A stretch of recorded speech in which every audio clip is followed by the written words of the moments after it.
Il y en a des fois qui me disent, c'est dur quand même. Je dis, mais non, bien au contraire. On peut pardonner à un ami à la rigueur. On n'a pas de lien de sang, on est obligé de rien. Mais un parent qui te déçoit, un parent qui crée des failles en toi, qui fait un effet boule de neige, arrivé à 25-26 ans, tu te rends compte que j'ai plein de carences, que j'ai plein de failles. Je me suis auto-psychanalysée en me disant, pourquoi avec tel homme et tel homme ça n'a pas marché? Quel était mon problème? Mais parce que j'ai toujours voulu chercher ce papa que je n'avais pas eu. Mais sauf que je faisais mes crises d'adolescence à mes chéris. C'est pas le but de mon chéri, de devoir gérer mes excès de colère et mes crises d'adolescence. Et au final, je leur ai imposé. Alors que peut-être, c'est pas sûr. Si de base, j'avais eu sa présence normale, peut-être que j'aurais pas cherché ça.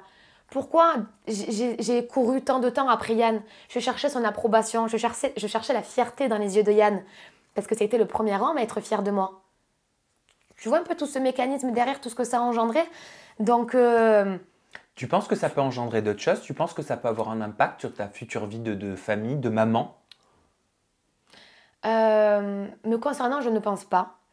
Par contre, des fois, quand je vois des papas de mon âge à peu près être très papa poule avec leur fille et dire ma fille, c'est ma fille, ça me fait un petit quelque chose quand même. Parce que je trouve ça beau de dire ma fille. Oh, arrête, tu vas me faire pleurer.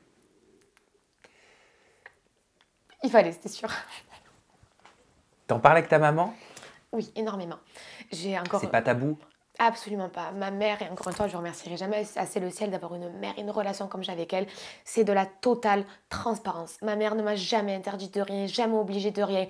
Elle m'a toujours laissé le libre arbitre et tous mes choix.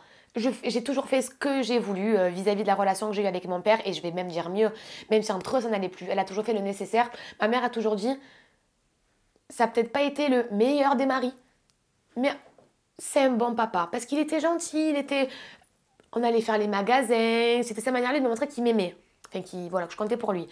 Mais sauf qu'au bout d'un moment, en fait, ça crée des failles, ça crée des carences.